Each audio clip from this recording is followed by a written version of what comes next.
ভারতের হাতের মুঠোয় চাঁদ, চাঁদের বুকে ইতিহাস ভারতের। 14ই জুলাই থেকে একেবারে লক্ষ্য স্থির রেখে দিন গুনে গুনে যে পরিশ্রম, যে নিরলস অধ্যাবসায়, তারপর এক অসীম সম্ভাবনার দরজা খুলে গেল। ফিরে দেখা 14ই জুলাই থেকে 23শে অগস্ট যে সাফল্য পেল ভারত, সেই যাত্রাপথ দেখব শুরুতে। India's spacefaring nation has conducted a detailed exploration of the moon through its Chandrayaan program. The country has sent 2 robotic spacecraft to orbit the moon and to take a repeated look at its surface. Chandrayaan-1 demonstrated India's ability to reach the surface of the moon at a place and time of its choice. And with it, India became the 4th country to reach the surface of the moon in November 2008. Besides, Chandrayaan-1's conclusive discovery of water on the moon in 2009 was praised as a path-breaking discovery. The follow-on mission, Chandrayaan-2, had an orbiter, a lander called Vikram, and a rover named Pragyan. In the past 4 years, the orbiter has repeatedly observed the lunar surface and even today is working satisfactorily. Now, 3,900 kilograms Chandrayaan-3 spacecraft is being sent to the moon with the objective of making yet another focused attempt to slowly land on the lunar surface and to explore it with the help of a rover. Following the spacecraft launched by India's most capable rocket LVM-3, the Chandrayaan-3 lander carrying a rover within it will be carried into an orbit around the moon by the propulsion module. A little later, the lander will separate from that module and will attempt to make a soft landing in the south polar region of the moon. This region is of intense interest as it has many permanently shadowed craters which could contain water ice and precious minerals. Chandrayaan-3 lander has 4 scientific instruments or payloads, of which one will study the moonquakes, while the other one studies as to how the surface of the moon allows heat to flow through it. The third one will study the plasma environment near the moon's surface. And the 4th instrument will enable scientists to measure the distance between the Earth and Moon very accurately. The 2 instruments on the rover help us study the composition of the Moon's surface using X-rays and laser respectively. While the lander and rover will be in direct contact with each other, the propulsion module circling the moon will observe the light coming from Earth, the only planet which we know which is definitely teeming with life. This observation will help in understanding the nature of distant planets circling stars other than the sun. একদমই, এটা অত্যন্ত গর্বের, অত্যন্ত অহংকারের, কারণ ভারত যেটা করে দেখালো কোনো দেশ যেটা করতে পারলো না। পৃথিবীর বুকে মহাকাশ বিজ্ঞানে যে ইতিহাস রচনা করলো ভারত, একেবারে সফল উৎক্ষেপণ থেকে সফল অবতরণ। আর এবার প্রজ্ঞানের পালা, রোভারের কেরামতি দেখার পালা। আমাদের সঙ্গে বিজ্ঞানীরা রয়েছেন, আমরা প্রত্যেকটা মুহূর্ত আলোচনা করব এই বিষয় নিয়ে, কারণ প্রতিটা মুহূর্ত এই কারণে বলছি, কারণ প্রজ্ঞান আগামী 14 দিনে কি করে দেখাবে সেই তথ্যই কিন্তু এসে পৌঁছবে বিজ্ঞানীদের কাছে, যে কারণে অসীম সম্ভাবনার কথা আমরা বলছি, যে দরজা খুলে গেল ভারতের কাছে। আমাদের সঙ্গে সঙ্গীত শিল্পী অনুপমও রয়েছেন। আমি প্রথমেই দেবীপ্রসাদ দুয়ারির কাছে আসবো। দেবীপ্রসাদ বাবু, যে কথা বলছিলাম যে সত্যি তো এটা একটা অসীম সম্ভাবনার দরজা খুলে দেওয়া, কিন্তু প্রায় 4 লক্ষ কিলোমিটার দূরে সেই জায়গায় দাঁড়িয়ে একটা যন্ত্রের কাজ খুব সহজ তো ছিল না, অত্যন্ত কঠিন ছিল। কি এমন ছিল যেটা করে দেখালো বিজ্ঞান? দেখুন, গত 50 বছরে চাঁদের বুকে অবতরণ করেছে মাত্র 2টি দেশ। চায়না করেছে চাঙ্গে 3, চাঙ্গে 4 এবং চাঙ্গে 5 নামক 3টে মহাকাশযানের মাধ্যমে, আর ভারতবর্ষ করলো আজকে। এতটা দিন কেন গেছে তার কারণ হচ্ছে ওই অবতরণ করাটা আগে যেখানে করতো বিষুব রেখা অঞ্চলে, সেখানে অনেকটা আপেক্ষিকভাবে সহজ, কিন্তু এই দক্ষিণ মেরু অঞ্চলে এ পর্যন্ত কেউ করতে পারেনি। লুনা 25 নামক মহাকাশযানটি অত্যন্ত দুঃখজনকভাবে 3 দিন আগে সেটি নামতে না পেরে ধ্বংস হয়ে গেছে। আর তার ফলে আমরা সবাই বুঝতে পেরেছি যে এই অবতরণ করানোটা কতটা কঠিন একটা ব্যাপার। এই অবতরণের জন্য ইসরোর বিজ্ঞানীরা কিন্তু চন্দ্রযান 2-এর যে অসফলতা অবতরণ করার ক্ষেত্রে তার থেকে অনেকগুলো শিক্ষা নিয়েছেন এবং এই গত 4 বছর ধরে তাদের তীক্ষ্ণ মেধা, পরিশ্রম এবং একমাত্র সেই পাখির চোখকে যেমন ফোকাস করার মতো সেইভাবে তারা অ্যাটেনশন নিয়ে তারা চেষ্টা করেছেন চন্দ্রযান 3কে তৈরি করতে নতুন নতুন যন্ত্র সহযোগে। এই যন্ত্রগুলি বা এই সেন্সরগুলি কাজ করেছে আজকে যখন নামার মুহূর্তে যাতে সুচারুভাবে সুষ্ঠুভাবে যে জায়গাটা আগে থেকে ঠিক করা ছিল ঠিক সেই জায়গায় সেই সময় নামতে পারে। আমাদের কাছে ঘটনাটা আনন্দের, কিন্তু আমার যেটা মনে হয় গত 42-43 দিন ধরে ইসরোর বিজ্ঞানীরা প্রতিটা সেকেন্ড প্রতিটা মুহূর্ত চন্দ্রযান 3কে তারা যেভাবে গাইড করে চলেছেন, পূর্ব নির্ধারিত কক্ষপথে তাকে নিয়ে চলেছেন এবং আজকে সফলভাবে তাকে অবতরণ করালেন, এই প্রতিটা মুহূর্ত কিন্তু প্রশংসাযোগ্য।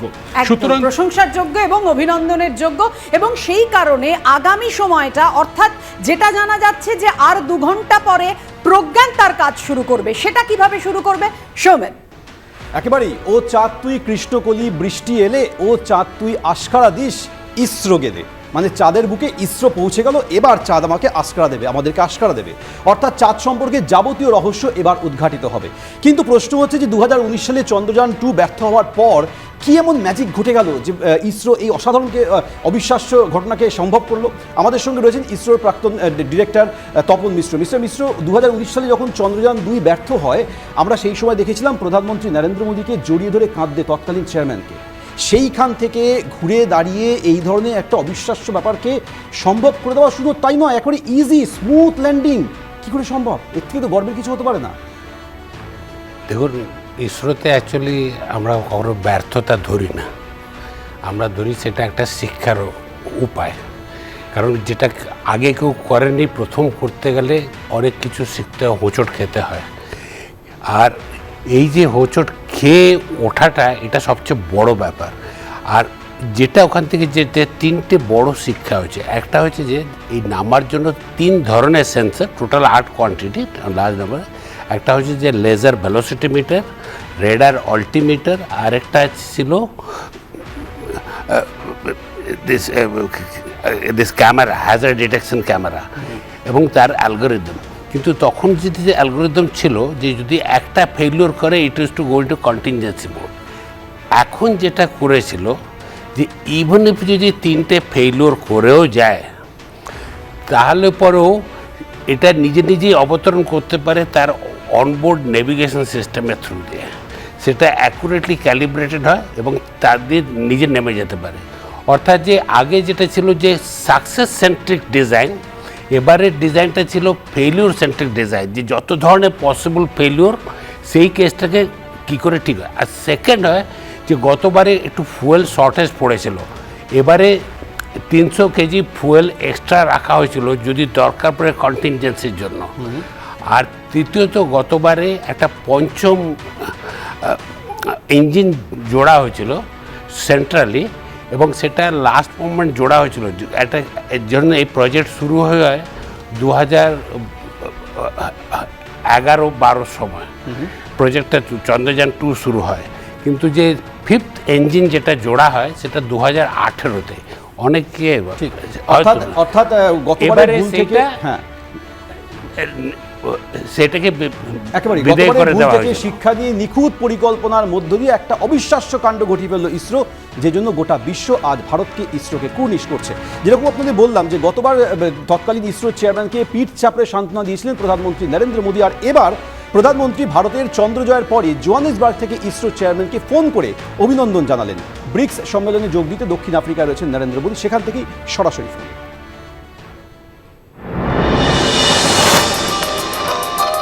जी, आपका तो नाम सोमनाथ और सोमनाथ नाम चंद्र से जुड़ा हुआ है, और इसलिए आज आपके परिवारजन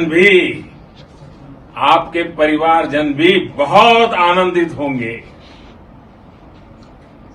मेरी तरफ से आपको, आपकी पूरी टीम को बहुत बहुत बधाई और सबको मेरी तरफ से अभिनंदन कह दीजिए और हो सके उतना जल्दी मैं आप सबको रूबरू में भी बधाई दूंगा।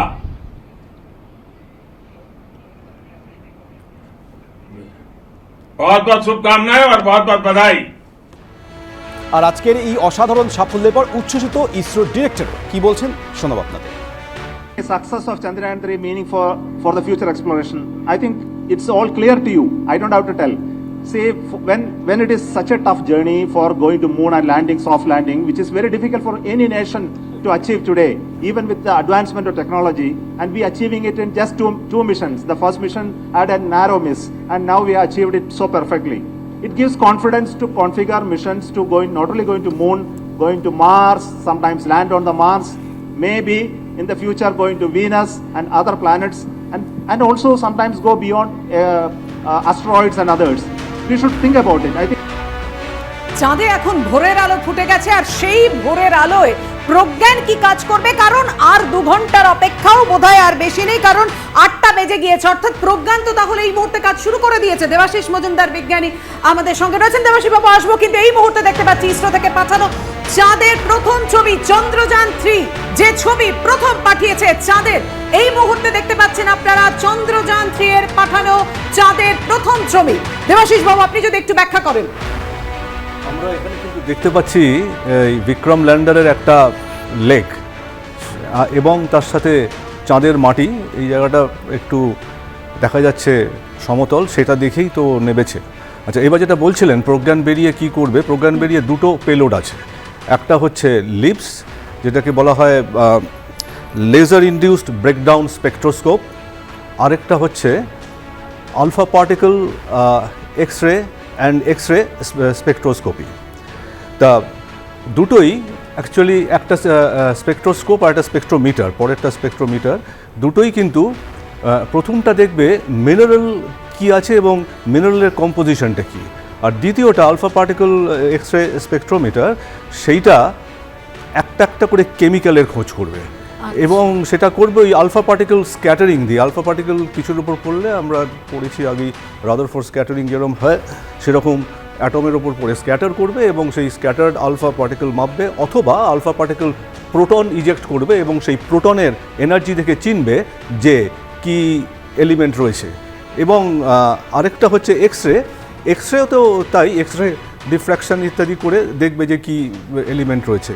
আর যেটা লেজার বেসড, সেইটা লেজারটা হিট করবে ওই ডাস্টের মধ্যে এবং সেখানে একটা প্লাজমা ক্রিয়েট হবে। প্লাজমা মানে হচ্ছে আয়নিক স্টেট, মানে ওখানে এত হিট প্রডিউস করবে ওইখানে যে ওই ডাস্টের মধ্যে সব যারা আছে তারা আয়ন হয়ে যাবে এবং ইলেকট্রন ইজেক্ট করবে। এইবার প্লাজমাটা কুল হবে, যখন প্লাজমাটা কুল হবে তখন ইলেকট্রনগুলো সেই আপার লেভেল থেকে নিচের লেভেলে নামবে এবং তখন বিভিন্ন ইলেকট্রোম্যাগনেটিক রেডিয়েশন ও ছাড়বে, সেইটা দেখে একটা স্পেকট্রাম করবে, সেই ম্যাপিংটা করে ওরা জানবে যে কি কি এলিমেন্ট আছে মিনারেলের মধ্যে। একদম, আর অর্থাৎ এই সময়টা অত্যন্ত গুরুত্বপূর্ণ, যেমন গুরুত্বপূর্ণ ছিল 20 মিনিট। কোন 20 মিনিট? চাঁদের যে মাটিতে বসে বুড়ি চরকা কাটে বলে গল্প কথা লেখা হয়, সেই মাটির নিচে কি রয়েছে বিজ্ঞানীরা বলছেন যে চাঁদের বুকে সম্পদের পরিমাণ অবাক করতে পারে যে কোনো শিল্পপতিকে। হ্যাঁ, সত্যি কথা। কেন বলছি? কারণ চাঁদের বুকে কি কি রয়েছে চলুন না একবার দেখে আসি। ক্ষুধার রাজ্যে ঝলসানো রুটি মনে হলেও সন্ধ্যের আকাশে পূর্ণচন্দ্র বহু মানুষকে ভাবুক করে দেয়। পাতায় পাতায় ফুটে ওঠে গান, গল্প, কবিতা। ছোটবেলা থেকেই এই চাঁদ মামার সঙ্গে আমাদের সখ্য। গল্পে আছে চাঁদের বুকে বাস করে এক বুড়ি, সবসময় চরকা কাটে সে। সেই বুড়ি কি কিছু লুকিয়ে রেখেছে চাঁদের মাটির নিচে? সে কথা অবশ্য গল্পগাথায় নেই, কিন্তু বারবার চাঁদের দক্ষিণ মেরুই কেন? ওই জায়গায় নামার জন্য সব দেশের মধ্যে প্রবল প্রতিযোগিতা কেন? কি আছে চাঁদের আন্টার্কটিকায়? সেখানে একটুও আলো নেই, কারণ সূর্য স্পর্শই করে না চাঁদের ওই পিঠকে। তাই পদে পদে আছে বিপদ। সেই বিপদের ঝুঁকি নিয়েই সফল হলো ইসরো। 1969 সালে নীল আর্মস্ট্রংরা চাঁদের উত্তর মেরুর একটি অংশে নেমেছিলেন। তারপর থেকে এখনো পর্যন্ত চাঁদের যে কটি সফল অভিযান হয়েছে সবই উত্তর গোলার্ধকে কেন্দ্র করে। এবার দক্ষিণের দুয়ার খুলে ফেললেন ভারতীয় বিজ্ঞানীরা। বিজ্ঞানীদের দাবি চাঁদের মাটির গভীরে আছে ম্যাগনেসিয়াম, অ্যালুমিনিয়াম, টাইটেনিয়াম, সিলিকনের মতো অফুরন্ত ভাঁড়ার। এছাড়া বিজ্ঞানীরা বলছেন চাঁদের মাটিতে আছে ক্যালসিয়াম, পটাশিয়াম, আছে আরও এক মহার্ঘ জিনিস হিলিয়াম-3, পৃথিবীতে যার খোঁজ খুব একটা মেলে না। এই হিলিয়াম-3 কোনো বর্জ্য ছাড়াই শক্তি উৎপাদনে সক্ষম। 2 টন হিলিয়াম-3 সারা ভারতের 1 বছরের জন্য প্রয়োজনীয় শক্তি উৎপাদন করতে পারে। আমরা জানি পৃথিবীতে যে সমস্ত পরমাণু চুল্লি আছে সেগুলি তৈরি করতে অনেক চিন্তা ভাবনা করতে হয়। তার কারণ সেখান থেকে যদি পরমাণুর যে তেজস্ক্রিয়তা লিক করে সাধারণ মানুষের ক্ষতি হবে, পৃথিবীর ক্ষতি হবে। এক্ষেত্রে এই পারমাণবিক সংযোজন বিক্রিয়ায় হিলিয়াম-3কে ব্যবহার করে কোনো রকম বর্জ্য পদার্থ তৈরি হবে না। সুতরাং কারোর বাড়ির পাশেও যদি পরমাণু রিঅ্যাক্টর তৈরি হয় তার কোনো ক্ষতি নেই। চাঁদের দক্ষিণ মেরু বরফে মোড়া, রয়েছে গভীর খাদ, উঁচু পাহাড়, কোনো কোনো ক্ষেত্রে খাদের বিস্তার 1000 কিলোমিটারেরও বেশি। বিজ্ঞানীদের মতে চাঁদের দক্ষিণ মেরুতে লুকিয়ে রয়েছে রহস্যের ভাণ্ডার। তেজস্ক্রিয় মৌলের ভাণ্ডার রয়েছে চন্দ্রপৃষ্ঠের এই রুদ্ধদ্বারে। পৃথিবী সৃষ্টির রহস্যও নাকি সেখানে লুকিয়ে রয়েছে, যার লোভে আমেরিকা, রাশিয়া, চীন বারেবারেই অভিযান চালানোর চেষ্টা করেছে চন্দ্রপৃষ্ঠের দক্ষিণ ভাগে। বিজ্ঞানীদের ধারণা চাঁদের দক্ষিণ মেরুর মাটি রোবটের মাধ্যমে খোঁড়া গেলে তরল জলও মিলতে পারে। পাশাপাশি তাদের আশা চাঁদের দক্ষিণ অংশে প্রাণের অস্তিত্বের জন্য উপযোগী সম্পদ পাওয়া যেতে পারে। কিন্তু চাঁদের এই অংশ যতটা সম্ভাবনাময় ততটাই বিশ্বাসঘাতক। নিকষ কালো আঁধারে ঘেরা চাঁদের এই দক্ষিণ পিঠের এবড়ো খেবড়ো ভূমিতে অবতরণ করা বিপজ্জনক। সেই দক্ষিণ মেরুর কাছাকাছি জায়গায় সফলভাবে অবতরণ করলো ল্যান্ডার। এবার কি খুলে যাবে রহস্যের ভাণ্ডার? উত্তর পাওয়া শুধু সময়ের অপেক্ষা। এবিপি আনন্দ। রুদ্ধশ্বাস সেই মুহূর্ত যখন 6:04 বিক্রম নামলো চাঁদের মাটিতে, আর সেই সফল অবতরণের পর গোটা দেশ ভাসলো উদযাপনে। সেই উদযাপনের বিভিন্ন মুহূর্ত রেখেছি আপনাদের সামনে। আতশবাজির মাধ্যমে, ঢাক ঢোল বাজিয়ে, করতালের মাধ্যমে উদযাপিত হলো সেই মুহূর্ত, ঐতিহাসিক সেই মুহূর্ত। ইতিহাস রচনা করলো মহাকাশ বিজ্ঞানের ভারত। চাঁদের দক্ষিণ মেরুর কাছে যে দুর্গম স্থান বারবার উঠে এসেছে আলোচনায়, কিছুক্ষণ আগেই আপনারা শুনলেন কেন দুর্ভেদ্য, কেন সেখানে কেউ পা রাখতে পারে না, সেই জায়গায় পৌঁছলো বিক্রম। এবার প্রজ্ঞান রোভারের পালা। দেখছেন ঢাক ঢোলের মাধ্যমে সেই উদযাপন।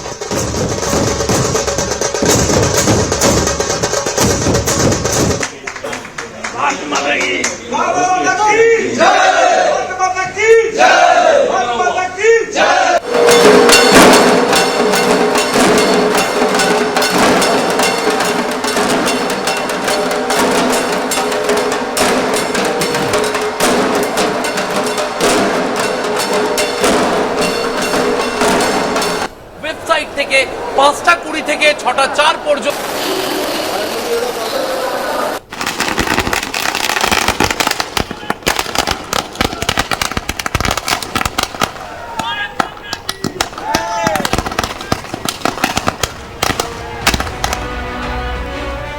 সঙ্গীত শিল্পী সুরকার অনুপম রয় আমার সঙ্গে রয়েছেন। অনুপম, তাহলে চাঁদ কেন আসে না আমার ঘরে, এই আক্ষেপ তো আর রইল না, একেবারে তো হাতের মুঠোয় চাঁদ। হ্যাঁ, সে আক্ষেপ হয়তো রাঘবদার থাকলেও থাকতে পারে, আমার একদমই নেই।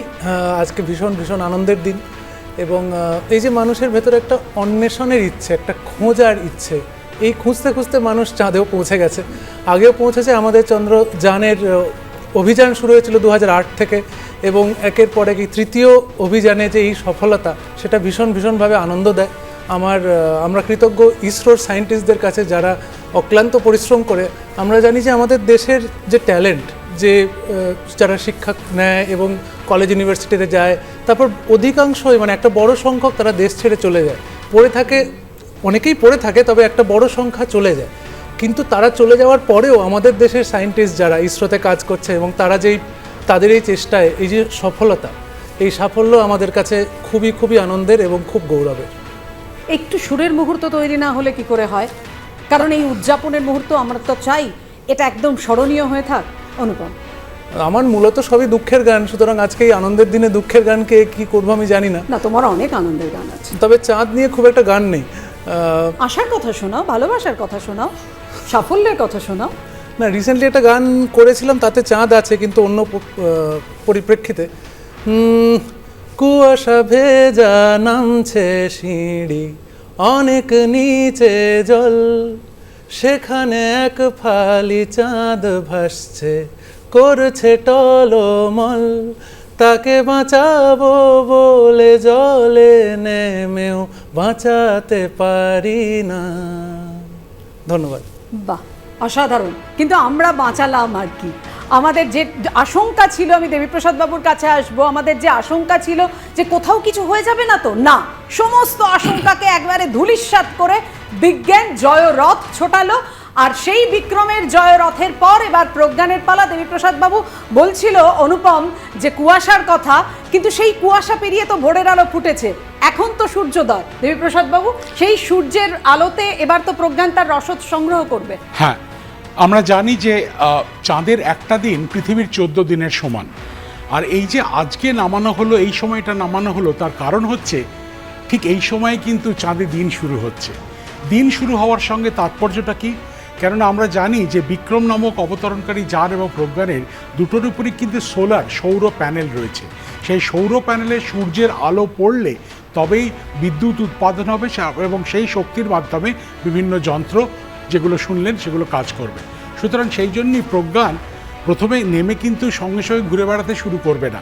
সে তার ওই সৌর প্যানেল খুলে দিয়ে পাখনার মতো সূর্যের আলোকে নিয়ে শক্তি উৎপাদন করে যন্ত্রগুলোকে সক্রিয় করে নিজের যে স্বয়ংক্রিয় যানের যে অংশটি সেটিকে করে 1 মিটার প্রতি সেকেন্ড 1 সেন্টিমিটার প্রতি সেকেন্ড গতিবেগে ধীরে ধীরে এদিক ওদিক ঘোরা শুরু করবে বলে ইসরোর বিজ্ঞানীরা আমাদের জানিয়েছেন।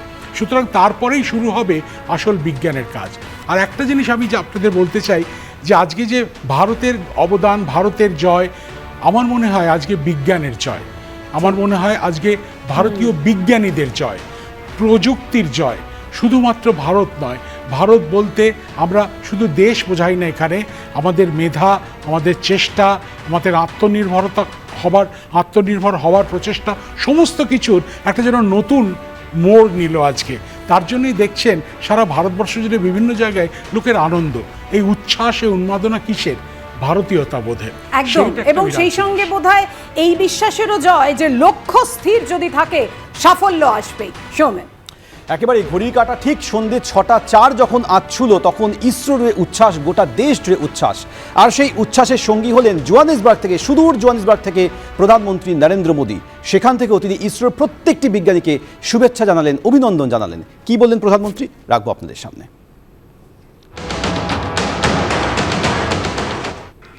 हमने धरती पर संकल्प लिया और चांद पर उसे साकार किया।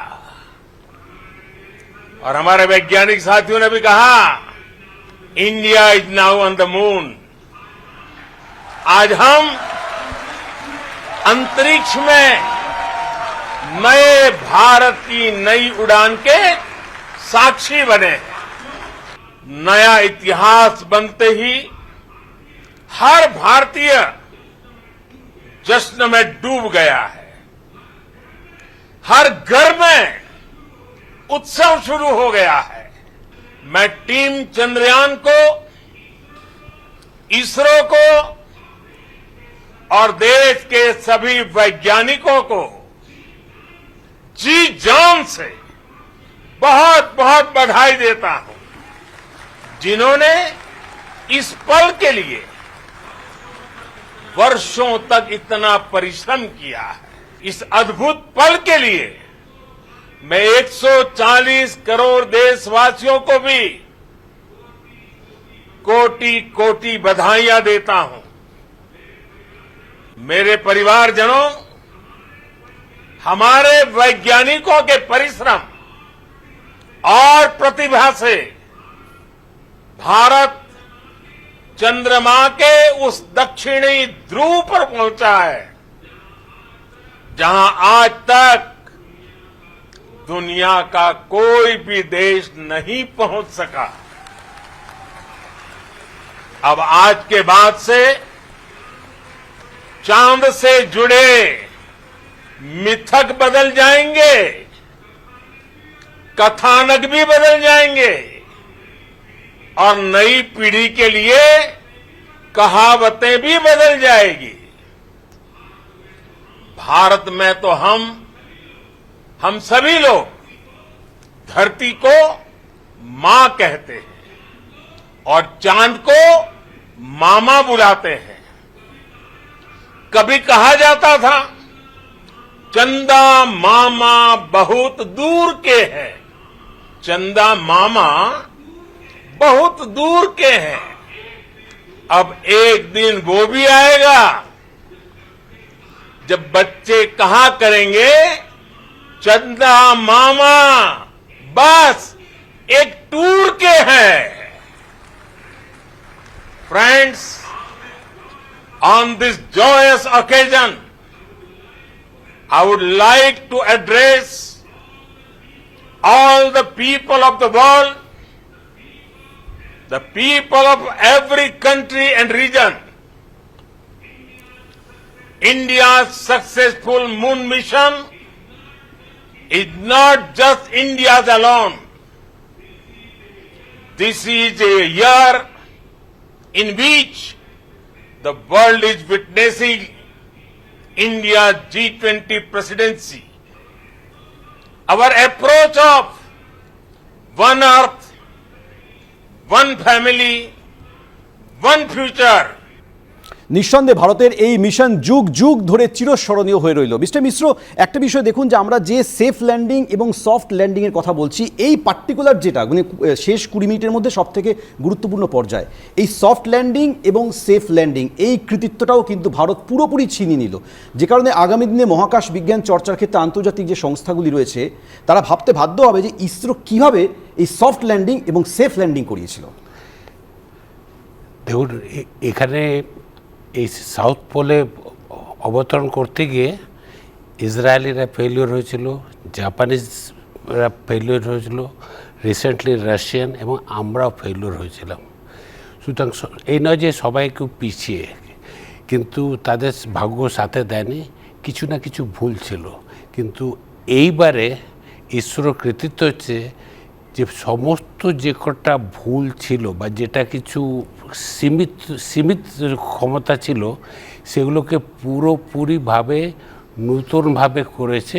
এবং আর যে পুরো যে কমান্ড কন্ট্রোল অ্যালগোরিদমটা বদলেছে, ইনস্ট্রুমেন্ট বদলায়নি, সেই ইনস্ট্রুমেন্ট সেই আছে যেটা চন্দ্রযান 2-তে ছিল, কিন্তু ওপরে তাদেরকে সবার বিহেভিয়ার জুড়ে একটা যে অনবোর্ড সফটওয়্যার থাকে সেইটাকে বদলেছে, সেটাকে আরও রোবাস্ট করেছে, আর যার ফলে আজকে তার সফলতা দেখা দিয়েছে। একেবারে সফলতা শুধু না, একেবারে ম্যাজিক। অর্থাৎ এটাই বলার বিষয় যে সাফল্য এবং ব্যর্থতার মাঝে ফারাকটা তো শুধু চুলছেরা, কিন্তু মহাকাশ বিজ্ঞানের সাফল্য 98%, 99% কিছু হয় না, হতে হলে 100% হতে হবে, যেটা ইসরো আজ করে দেখালো। পাপিয়া, একদমই তাই। আর চন্দ্রযান 1, চন্দ্রযান 2 বা চন্দ্রযান 3-এর যে সাফল্য সেটা কিন্তু কোনো অংশেই বিজ্ঞানীরা বলছেন চন্দ্রযান 1 বা 2-এর থেকে কম নয়। কেন বলছি? কারণ চন্দ্রযান 2-এর সময় এখানেই ধাক্কা খেয়েছিল ভারত, আর 4 বছর আগে সব ধাপ সম্পন্ন হওয়ার পরে চাঁদের মাটি ছোঁয়ার আগের মুহূর্তে ল্যান্ডারের সঙ্গে ইসরোর বিজ্ঞানীদের যোগাযোগ যেখানে বিচ্ছিন্ন হয়ে গিয়েছিল, যে ব্যর্থতা এসেছিল সেই ব্যর্থতা মুছে গেল এক নিমেষে। মুখে হাসি ফোটার পর বিজ্ঞানীরা বলছেন শেষের 20 মিনিটই অভিযানের সবচেয়ে কঠিন পর্যায়।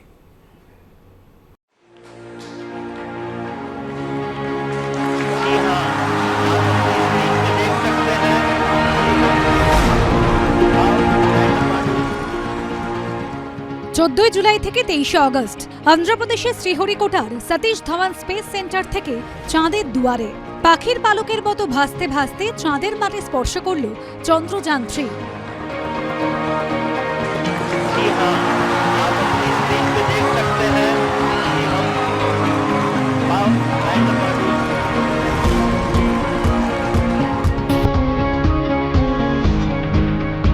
তিন 3,84,000 কিলোমিটার যাত্রাপথের প্রতিটি ধাপ সফলভাবে পেরিয়েছে বিক্রম।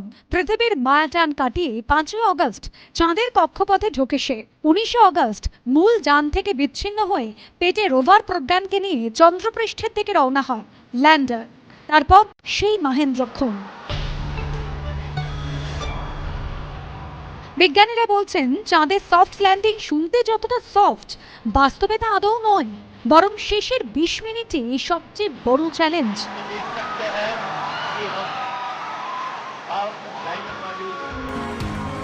4 বছর আগে অবতরণের আগে চাঁদের মাটি থেকে মাত্র 2.1 কিলোমিটার উচ্চতায় ইসরোর সঙ্গে যোগাযোগ বিচ্ছিন্ন হয়ে গিয়েছিল চন্দ্রযান 2 এর ল্যান্ডার বিক্রমের। আর এবার তাই শুরু থেকেই সতর্ক ছিলেন বিজ্ঞানীরা। ভারতীয় সময় বুধবার সন্ধে 5:45 থেকে শুরু হয় অবতরণ প্রক্রিয়া। 30 কিলোমিটার ওপর থেকে নামতে শুরু করে বিক্রম। ওপর থেকে নামার সময় যেমন ল্যান্ডারের উলম্ব গতি নিয়ন্ত্রণ করতে হয়, তেমনি চন্দ্রযানের সমান্তরাল গতিবেগও নিয়ন্ত্রণ করতে হয়। কারণ যে জায়গায় মহাকাশযানটি চাঁদের মাটি ছুঁয়েছে, প্রতি মুহূর্তে সেই জায়গা অবস্থান পরিবর্তন করেছে। এই প্রক্রিয়াকে বলা হয় অ্যাটিটিউড কন্ট্রোল। ইসরো সূত্রে খবর, নামার সময় ল্যান্ডারের সমান্তরাল গতিবেগ ছিল প্রতি সেকেন্ডে 1.68 কিলোমিটার। চাঁদের মাটি থেকে 7.4 কিলোমিটার উপরে যখন ল্যান্ডার পৌঁছয়, তখন তার সমান্তরাল গতিবেগ দাঁড়ায় 358 মিটার প্রতি সেকেন্ড। সেই সময় বিক্রমের ওপর থেকে নিচে নামার গতিবেগ ছিল প্রতি সেকেন্ডে 61 মিটারেরও কম। এরপর চাঁদের মাটি থেকে 1300 মিটার ওপরে যখন পৌঁছায় বিক্রম, তখন সমান্তরাল এবং উলম্ব গতিবেগ দুই দাঁড়ায় 0। এরপরে শুরু হয় সফট ল্যান্ডিং। পুরো প্রক্রিয়া শেষ করতে ল্যান্ডারের সময় লাগে প্রায় 20 মিনিট। জ্যোতির্বিজ্ঞানীরা বলছেন, চন্দ্রযান যেহেতু যথেষ্ট ভারী, ফলে এবড়োখেবড়ো জায়গায় অবতরণ করলে সেটির উল্টে যাওয়া বা পা ভেঙে যাওয়ার প্রবল সম্ভাবনা ছিল। চাঁদে রওনা দেওয়ার আগে একাধিকবার এর মহড়া দেওয়া হলেও আসল সময় কি হয় সেটা আগে থেকে আঁচ করা যায় না, কারণ চাঁদে গোটা বিষয়টি হয় স্বয়ংক্রিয় পদ্ধতিতে। অবতরণের জন্য কোন জায়গাটা সব থেকে উপযুক্ত তা বেছে নিতে হয় চন্দ্রযানকেই। ফলে চন্দ্রযানের মধ্যে থাকা সফটওয়্যার বাইরে থেকে ঠিকঠাক তথ্য পাচ্ছিল কিনা সেটা দেখাও ভীষণ গুরুত্বপূর্ণ ছিল বিজ্ঞানীদের কাছে, কারণ তার ভিত্তিতেই অবতরণের সিদ্ধান্ত নেয় ল্যান্ডার। আতঙ্কে সেই 20 মিনিট কেটে গেছে আশঙ্কার মেঘ। চন্দ্রযানের সফল অবতরণে হাসি ফুটেছে দেশের মুখে। এবিপি আনন্দ। এদেশ আমার অহংকার, এ মাটি আমার গর্ব। কেননা আজ গর্বেরই তো দিন, আজকে তো উচ্ছ্বাসের দিন, উদযাপনের দিন। চাঁদের বুকে ইতিহাস রচনা করেছে ভারত। এবার আপনাদের দেখাবো ইসরো যখন প্রথম ছবি পাঠালো বিক্রমের চন্দ্র অভিযানের পর। কেন বলছি, কারণ দক্ষিণ মেরুতে যে মুহূর্তে দক্ষিণ মেরুর একেবারে পাশে পা রাখলো বিক্রম, সেই মুহূর্তের ছবি আপনারা দেখছেন। চন্দ্রযানের পাঠানো চাঁদের প্রথম ছবি। মহাজাগতিক অন্ধকারে এক নতুন আলো খুলে দিল বিক্রম। চন্দ্রযান 3 ভারতের দিকে তাকিয়ে গোটা বিশ্ব এবার আপনারা দেখছেন যে একেবারে ল্যান্ডিং এর, অর্থাৎ বিক্রম যখন দক্ষিণ মেরুতে পা রাখবে তার ঠিক আগের মুহূর্তে ছবি।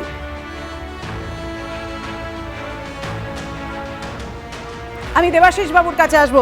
দেবাশিস বাবু, সে যে জানে কত পাথারের কথা জীবনানন্দ দাশ লিখেছিলেন, তো সত্যি তো মানে এই কত কথা এবার তো জানাবে আমাদের প্রজ্ঞান। নিশ্চয়ই জানাবে, কারণ ওই যে বললাম দুটো পেলোড আছে, ওটা খুব এফিশিয়েন্ট পেলোড, ওরা অ্যানালাইজ করবে। এবং যেটা একটা কথা বলার, এখানে অনেক টাইটানিয়াম আছে, ম্যাগনেসিয়াম, ক্যালসিয়াম, সোডিয়াম ইত্যাদি প্রভৃতি তো রয়েছেই, জল ছাড়া, জল তো আছেই, তার জন্যই তো এত কিন্তু এছাড়াও টাইটানিয়াম আছে। টাইটানিয়ামটা ঠিক এই রেগলিথের নিচটাতে সেটেল করতে করতে নিচে যাচ্ছে ঠান্ডা হয়ে। আর এইখানে একটা কথা বলি, আরেকটা কথা বলি, এই যে চাঁদের মাটি দেখছি, এই যে আমরা নামলাম, এই যে মহাকাশ বিজ্ঞানের সাফল্য ভবিষ্যতে হয়তো নিয়ে যেতে পারে মহাজাগতিক বিজ্ঞানে আরও সাফল্যে, যেটা মহাজাগতিক বিজ্ঞান মানে কসমোলজি বলছি আমি। এবং ওইখানে কিছু এক্সপেরিমেন্ট যদি করা যায় তাহলে রেডিও ওয়েভ দিয়ে, তাহলে আর্লি ইউনিভার্স একদম যখন বিশ্বব্রহ্মাণ্ড শুরুর বিগ ব্যাংয়ের পরে, ধরুন 400 বছর পরে, 400,000 বছর পরে, 400,000 বছর পর থেকে ধরুন 20 কোটি বছর পর্যন্ত বলা হয় ডার্ক এজ। কারণ 20 কোটি বছর পরে প্রথম তারা ফুটেছিল, তার মানে তখন বিশ্ব ব্রহ্মাণ্ড আলোকিত হয়েছিল। আর তার আগে ছিল ওই কসমিক মাইক্রোওয়েভ ব্যাকগ্রাউন্ড রেডিয়েশন হয়ে বেরিয়ে রয়েছে। তো সেই ডার্ক এজ থেকে যদি কোনো সিগন্যাল আসে সেটা রেডিওতে আসবে, এবং এইখানে চাঁদের পিঠে যদি কোনো রেডিও টেলিস্কোপ বসানো যায়, তাহলে কোনো ব্যাকগ্রাউন্ডে নেই তো, আর চাঁদের উল্টো দিকে, যে দিকটা আমরা দেখতে পাই না সেই দিকে যদি করা যায়, ওটাকে ইনস্টল করা যায়, তাহলে পৃথিবীর রেডিও ফ্রিকোয়েন্সিগুলো ওইখানে আসবে না। তাহলে এটা নিট একটা যদি পাওয়া যায় কোনো সিগন্যাল, ওই ডার্ক এজ যেটা বললাম, যে তারা ফোটার আগের অংশ থেকে, তারা তৈরি হওয়ার আগের এর থেকে যদি আসে কিছু, তাহলে আমরা সেই সময়টার বিশেষ জানা যায় না, ওই ডার্ক এজটা, তাহলে একটা প্রোব হবে ওইখানে, সেটা অবশ্য একটা 10 মিটার ওয়েভলেন্থ বা তার লেস ওয়েভলেন্থে আসতে হবে, সেটা রেডিও ওয়েভলেন্থের মধ্যে। মোটামুটি একটা অসীম সম্ভাবনার দরজা খুলে গেল এবং চাঁদে ভবিষ্যতে যে লাভজনক বিনিয়োগ হতে চলেছে সেটা বোধহয় বলার জায়গায় আমরা চলে এসেছি, যে কারণে বোধহয় প্রধানমন্ত্রী একটা ইঙ্গিত দিয়ে রাখলেন নেক্সট ট্যুরের কথা বলে। অনুপমের কাছে আসবো। অনুপম, কতটা শিহরিত হচ্ছ, রোমাঞ্চিত হচ্ছ? এর পরের গান নিশ্চয়ই তুমি ইতিমধ্যেই মনে হয় ভেবে ফেলেছো। না না, ভীষণ ভীষণ আনন্দের। আসলে এত আনন্দের মুহূর্তে চট করে একটা সুর আসবে বা কথা আসবে এরকম সবসময় হয় না। আনন্দটাই মূল হয়ে দাঁড়ায় এবং সেই আনন্দে আজকে আমরা সবাই, এটা একটা গোটা পৃথিবীর কাছে খুব গুরুত্বপূর্ণ একটা জয়, একটা মানে আনন্দ মুহূর্ত। এবং সেটা আমরা যত জানছি, যত তথ্য আসছে, এবং আমি তো শুধু পড়েই চলেছি আর কি, কী কী হতে পারে, কী কী পসিবিলিটি আছে। এবং উনি এক্ষুনি বললেন যে বিগ ব্যাংয়ের সময়কার ডার্ক এজের কথা জানতে পারবো, সুতরাং আরও সায়েন্স ফিকশন তৈরি হবে, আরও রিয়েল ঘটনা সম্বন্ধে আমরা জানতে পারবো যে সেই সময় কি হয়ে থাকতে পারে। তুমিও তাহলে নেক্সট ট্যুরের কথা কি চাঁদ ভাবছো? যাই হোক, তোমাকে সময় দিলাম, একটু রসিকতাকে দূরে সরিয়ে একেবারে বাস্তবের মাটিতে দাঁড়িয়ে আমরা একটু ভাবি। শুভ্রজ্যোতির কাছে যাব এটা জানতে যে প্রজ্ঞান এবার কি ভাবে তথ্য পাঠাতে শুরু করবে ইসরোর বিজ্ঞানীদের কাছে, যে তথ্যে আমরা সমৃদ্ধ হব এবং যে তথ্য ভারতের কাছে আসবে, এবং ভারত সেই তথ্য যখন গোটা বিশ্বের কাছে তুলে ধরবে, সত্যি আমাদের গর্বের আর সীমা পরিসীমা থাকছে না। একেবারে নিঃসন্দেহে গর্বের আর সীমা পরিসীমা থাকছে না। এবং তুমি যে কথাটা বললে, নিঃসন্দেহে আমার থেকে অনেক ভালো এখানে তপন মিশ্র রয়েছেন, তিনি বলতে পারবেন। কিন্তু তার আগে আমি বলছিলাম যে শুধুমাত্র 140 কোটির দেশ আজকে এই দিকে তাকিয়ে আছে এমনটা নয়, সারা বিশ্ব তাকিয়ে রয়েছে। আমি একবার লন্ডনে আপনাদের নিয়ে যাব, সেখানে কিভাবে আজকের এই দিনটা সেলিব্রেটেড হয়েছে। আমি বলছি এইটা শুধুমাত্র উদযাপন, উৎসব শুধুমাত্র ভারতের গণ্ডির মধ্যে সীমাবদ্ধ থেকেছে এমনটা নয়, বিশ্বজুড়ে কার্যত উৎসবের ছবি দেখা গিয়েছে। লন্ডন থেকে সেই ছবি তুলে ধরেছেন আমাদের প্রতিনিধি সৌমিক সাহা। দেখুন, ভারতবর্ষের প্রতিটি মানুষ যেমন আজকে অধীর আগ্রহে টেলিভিশন সেটের সামনে বসেছিল চন্দ্রযান 3 থেকে বিক্রমের ল্যান্ডিং প্রত্যক্ষ করার জন্য, তেমনই লন্ডনে বসবাসকারী ভারতীয়রাও আজ অফিস না গিয়ে সকাল থেকে টেলিভিশনের সামনে বসেছিল এই ঐতিহাসিক মুহূর্তে সাক্ষী হওয়ার জন্য। কথা বলে নেব তাদের সঙ্গে, কেমন লাগছে তাদের দেশ থেকে এত দূরে, তবুও এই উত্তেজনা, এই অধীর আগ্রহের পরে এই সফল অবতরণ কেমন লাগছে তাদের। So how's experience, कैसा था? बहुत टेंस लग रहे थे आप? काफी टेंशन भरा माहौल था। हमें काफी उम्मीद थी कि आज का इवेंट सक्सेसफुल होगा, पर फाइनली हमारा आज का इवेंट सक्सेसफुल हुआ। हम भारत के इसरो के साइंटिस्ट को बधाई देते हैं, भारत की गवर्नमेंट को बधाई देते हैं, और हम यहाँ यूके में बैठकर सभी लोग बहुत प्रार्थना कर रहे थे कि ये वाला इवेंट सक्सेसफुल हो। उसके उपलक्ष्य में आज हमने यहाँ पे हवन भी किया, भगवान से प्रार्थना करी कि सभी लोगों की दुआएं और प्रार्थनाएं लगें और हमारा चंद्रयान चंद्रमा पे लैंड करे और हमें अहम जानकारियां प्रदान करे।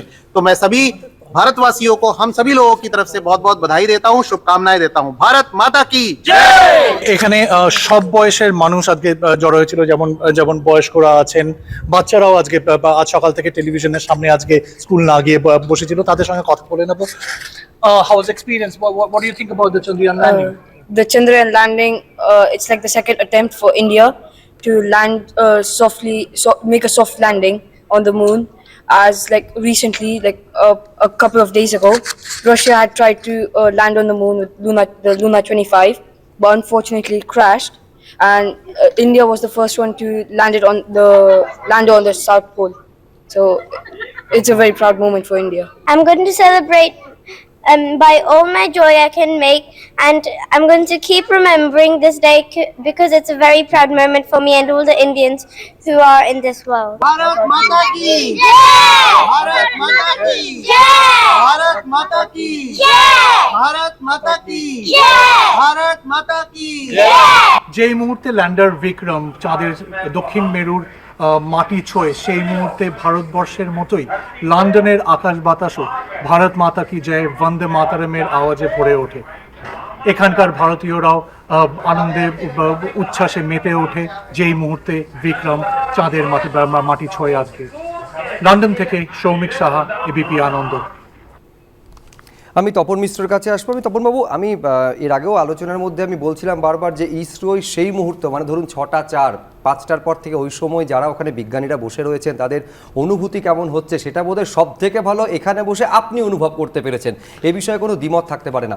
কিন্তু আমি বলছি একটা তো আজকে গর্বের জায়গা, অহংকারের জায়গা, কোনো তা নিয়ে প্রশ্ন নেই, কিন্তু আনম্যান্ড মিশন, আমরা 1969 সালে অ্যাপোলো 11 যখন গেছিল সেই বোধহয় প্রথম এবং শেষ সফল ম্যান্ড মিশন। এইবার তো এক্সপেকটেশন তৈরি হবে, নতুন নতুন এক্সপেকটেশন তৈরি হচ্ছে, ভারত কবে ম্যান্ড মিশন পাঠাবে? দেখুন, আনম্যান্ড মিশন পাঠানো অ্যাকচুয়ালি ম্যান মিশন পাঠানো হচ্ছে বেশি ডিফিকাল্ট। কেন বলছেন? কারণ যখন মানুষের মতো বড় কম্পিউটার হয় না, আমরা যখন একটা যন্ত্রতে মানুষ পাঠাই, খালি তার বেঁচে থাকার ব্যবস্থাটা করতে হবে, অক্সিজেন খাওয়া তার ব্যবস্থা করতে হবে, কিন্তু মানুষের চেয়ে বড় কম্পিউটার আজ অবধি কেউ হয়নি। সুতরাং যে ডিসিশন মেকিং মানুষ নিতে পারে, যে ধরনের অভিজ্ঞতা, যে ধরনের ইন্টেলিজেন্স নিয়ে যে তাৎক্ষণিক ডিসিশন নিতে পারে, সেই রকম ডিসিশন যদি একটা আনম্যান্ড কম্পিউটার নিতে হয়, সেইটা অনেক বড় আর অনেক শক্ত কাজ। আমরা ভাবি যে মানুষ নিয়ে যাওয়াটা বোধহয় খুব বড় ব্যাপার, কিন্তু কারণ যে যন্ত্রটা নামাতে হবে তাকে সেই মানুষের মতো বুদ্ধি বানাতে রাখতে হবে। এই প্রশ্নটা এই জায়গা থেকে করলাম যে আজকে তো ধরুন ভারত একমাত্র দেশ এবং প্রথম দেশ যারা ইতিহাস তৈরি করলো। আমি বলছি এই ম্যান্ড মিশন পাঠানোর কৃতিত্ব শুধুমাত্র আমেরিকার কেন থাকবে, কেন ভারত সেই সারিতে থাকবে না? আমি বলছি নতুন নতুন এক্সপেকটেশন তৈরি হচ্ছে। ভারত করবে না কেন? করবে, কিন্তু সেই সময় মানুষ ছাড়া উপায় ছিল না। আচ্ছা, এখন রোবট আছে যেটা আরও এফিসিয়েন্টলি আরও বেশি দিন কাজ করতে পারে। আমি যদি মানুষ পাঠাই তাকে একদিন বা দুদিনের বেশি রাখতে পারবো না, তাকে ফেরত আনতে হবে আপাতত টেকনোলজি। 14 দিন। আর যদি রোবট পাঠাই আর আবার যদি নিউক্লিয়ার রিঅ্যাক্টর থাকে উপরে ব্যাটারি, তাহলে আমরা বছর পর বছর ওখানে কাজ করতে পারবো, অনেক খোঁড়াখুঁড়ি করতে পারবো, মেশিন ঘুরে বেড়াতে পারবে, আরও বেশি অনুসন্ধান করতে পারবে। আচ্ছা, আমি আরেকটা বিষয় আমি দেখছিলাম আজকে তথ্য খুঁজতে খুঁজতে যে জলের হদিশ এবং তার সঙ্গে প্রাণের হদিশ যেহেতু সরাসরি সম্পর্কযুক্ত, 600 বিলিয়ন কেজি সেখানে জল বরফ আকৃতি আছে, মানে আইস ফর্মে রয়েছে। এবং এইটা পরিমাণটা কত? একটা তথ্য বলছে সেটা অলিম্পিক্সে যে সুইমিং পুল হয় 2,40,000 সুইমিং পুলে জল ভরে দিতে পারে, এত পরিমাণে সেখানে জল বরফের আকারে আছে। আমাদের জলের সঙ্গে জীবন ওতপ্রোতভাবে জড়িত। হিউম্যান হ্যাবিটেটের সম্ভাবনা কতটা রয়েছে চাঁদের? হিউম্যান হ্যাবিটেট পসিবল, কিন্তু জীবন ওখানে আপাতত থাকতে পারে না, কারণ আমরা জীবন যেটাকে বুঝি সেটা হচ্ছে অক্সিজেন, শ্বাস প্রশ্বাস নেওয়া জীবন। জল মানে তো হাইড্রোজেন অক্সিজেন। হ্যাঁ, কিন্তু তার থেকে অক্সিজেন বেরোতে পারে না, আর সেটা বরফ আছে। কিন্তু ওখানে যদি হিউম্যান হ্যাবিটেট হয়, জল যদি থাকে, তাহলে জল থেকে অক্সিজেনও বানাতে পারে, জল থেকে হাইড্রোজেন বানাতে পারে, আর সোলার পাওয়ার দিয়ে থাকতে পারে।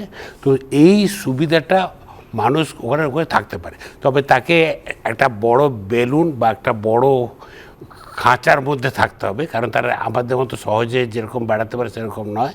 এটা অনেকটা একটা স্পেস স্যুট পরে বেড়াতে বেরোলে, আপনি যেমন স্যুটটাই পরেছেন, ওদের স্পেস স্যুট পরে অক্সিজেন ট্যাঙ্ক নিয়ে বেরোতে হবে। মানে আমি বলছি এই কথাটা 2023-এর 23শে অগস্ট বসে আপনি বলছেন। আমি আজ থেকে আপনি 50-60 বছর পিছিয়ে যান, কেউ কল্পনা করতে পারেনি যে এরকম একটা চন্দ্রযান 3 ওখানে যাবে, সেখান থেকে রোভার বেরোবে, রোভার বেরোনোর পর তার চাকার মধ্যে ইন্ডিয়ান এমব্লেম থাকবে, এবং সেই ইন্ডিয়ান এমব্লেম যেটা ভারতের, সেটা চাঁদের মাটিতে গিয়ে তার ছাপ ফেলে আসবে।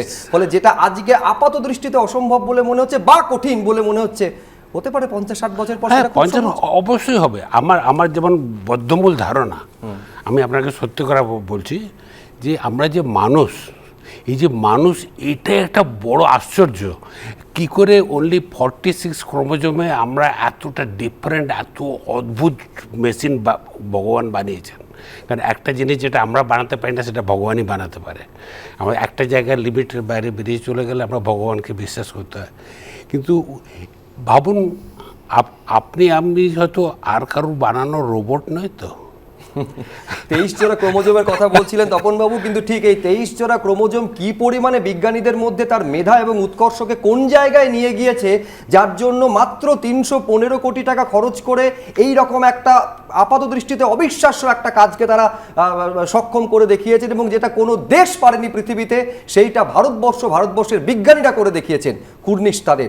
প্রধানমন্ত্রীর বক্তব্য আপনাদের আমরা শুনিয়েছি, আর এবার দেখাবো কেন্দ্রীয় স্বরাষ্ট্রমন্ত্রী আজকের এই সফল অভিযানের পর তিনি কি বলছেন।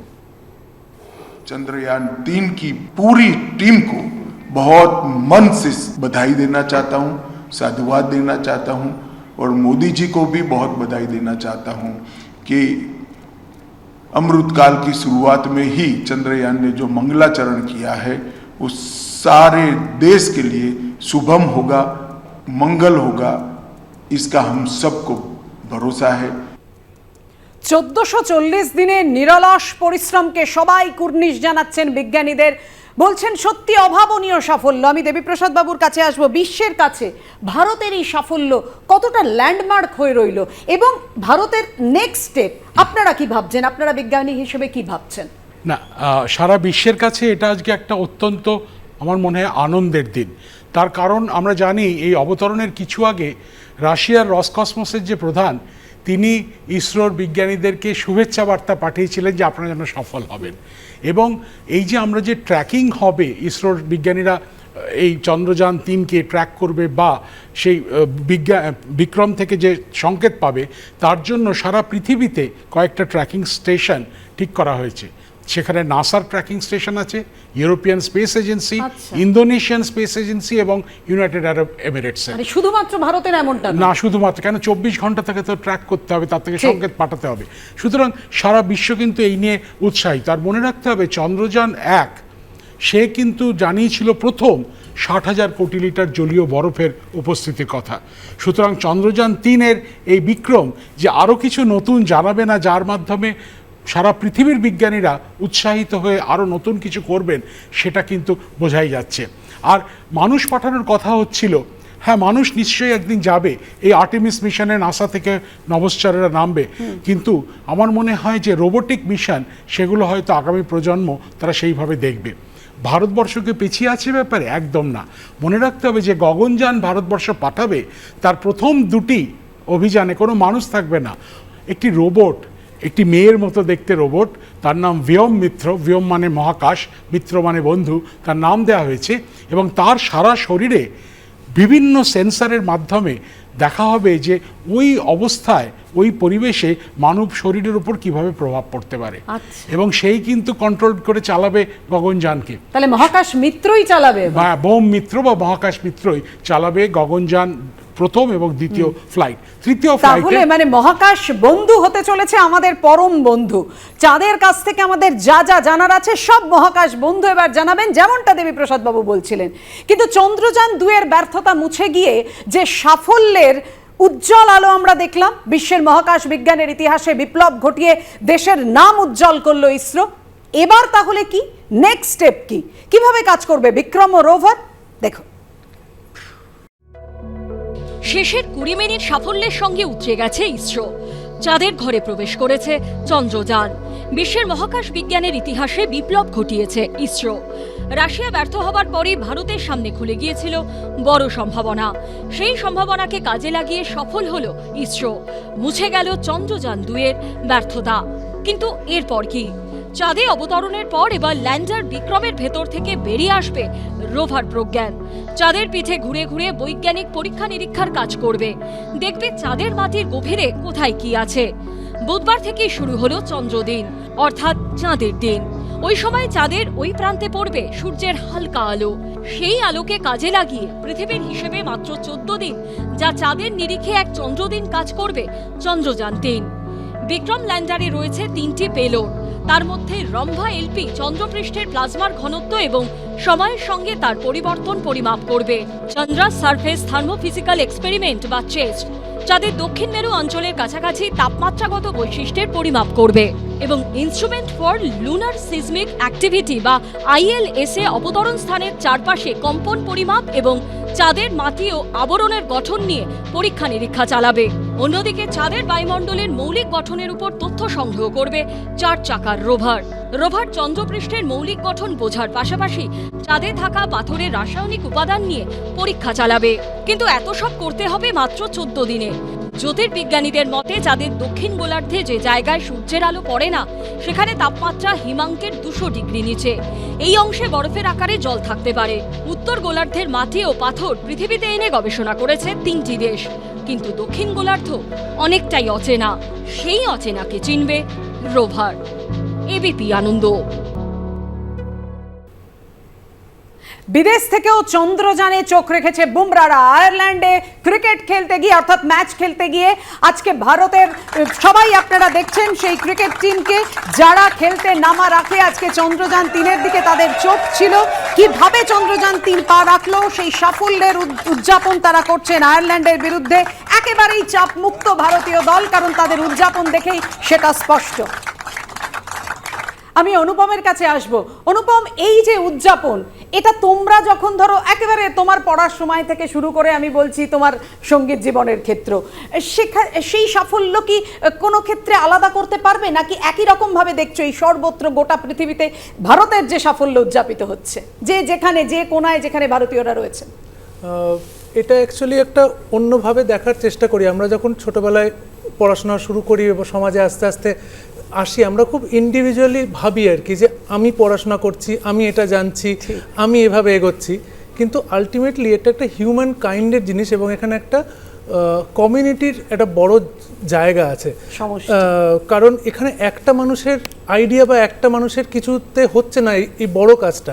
একটা মানুষ চেষ্টা করলে অল্প কিছু করতে পারে, কিন্তু যখন একটা টিম তৈরি হয়, যখন একটা মিশন তৈরি হয় এবং সেই মিশনে বহু সৈনিক সামিল হয় এবং সেখানে কত বড় কাজ করা যায়, সেটা আজকের একটা বড় নিদর্শন যে মানুষ সংঘবদ্ধ হয়ে একটা ভালো কাজের জন্য, একটা গুরুত্বপূর্ণ কাজের জন্য একসঙ্গে কাজ করে সবার ব্রেন সম্মিলিত হয়ে এই কাজটা করতে সক্ষম হয়েছে। এবং সেই কারণেই দেখো সবার এরকম মিলিত উচ্ছ্বাস, এই মিলিত উচ্ছ্বাস যে একটা বড় অসাধ্য সাধন করতে পারে সেটা দেখিয়ে দিল।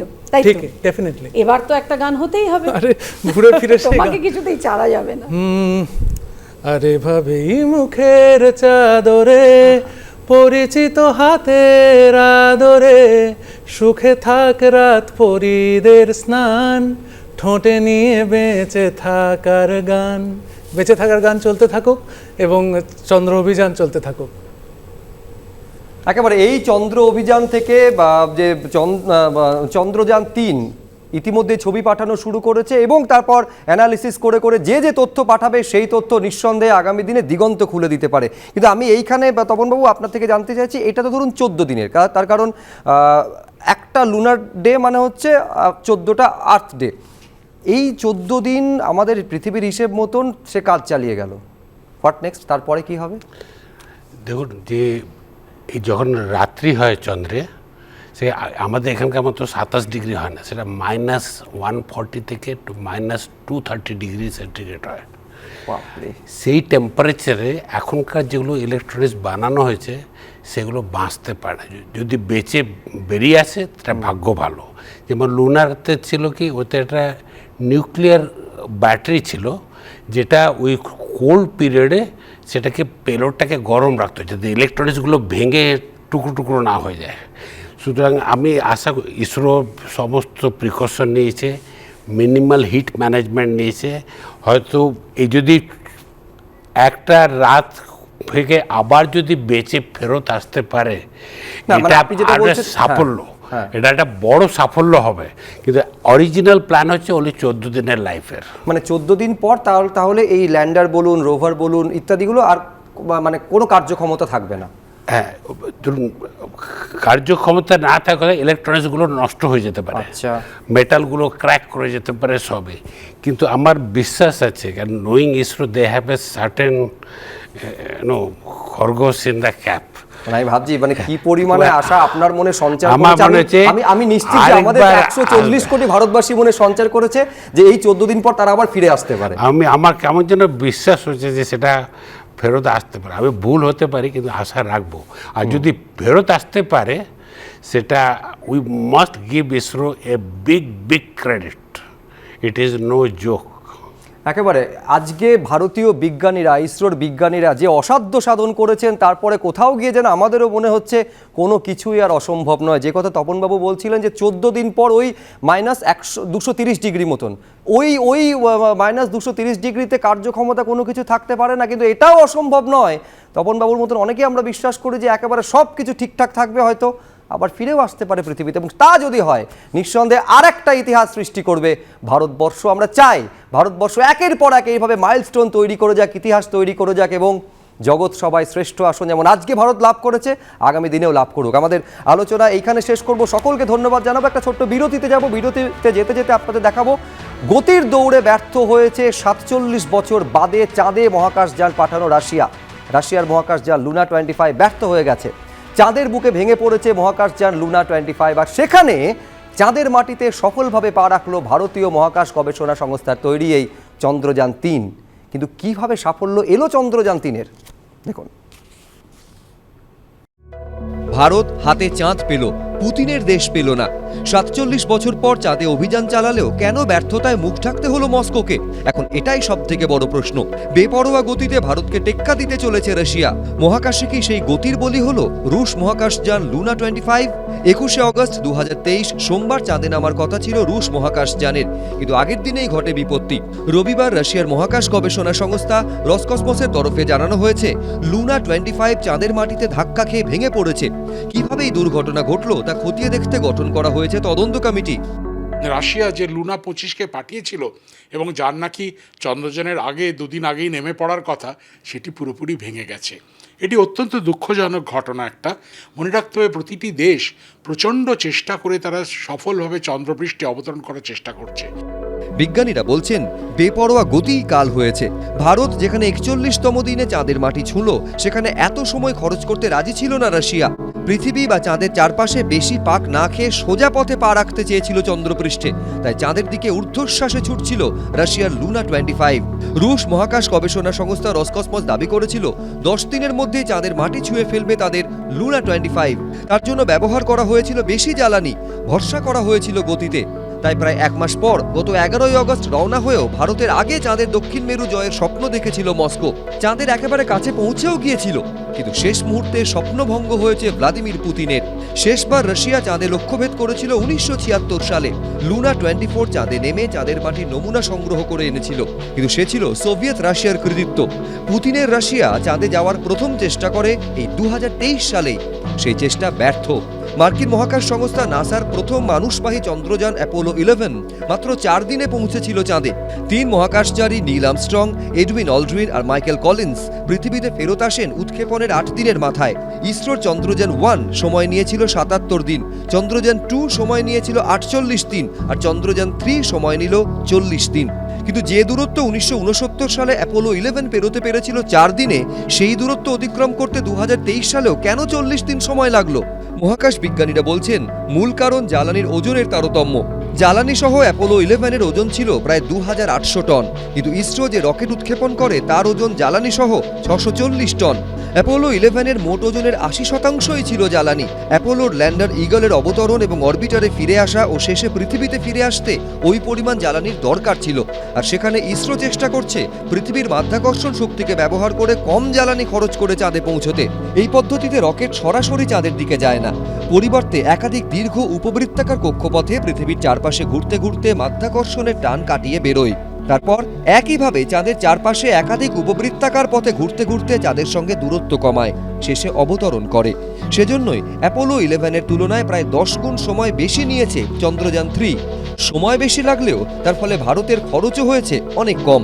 2023 সালে মুক্তি পেয়েছে হিন্দি ছবি আদিপুরুষ।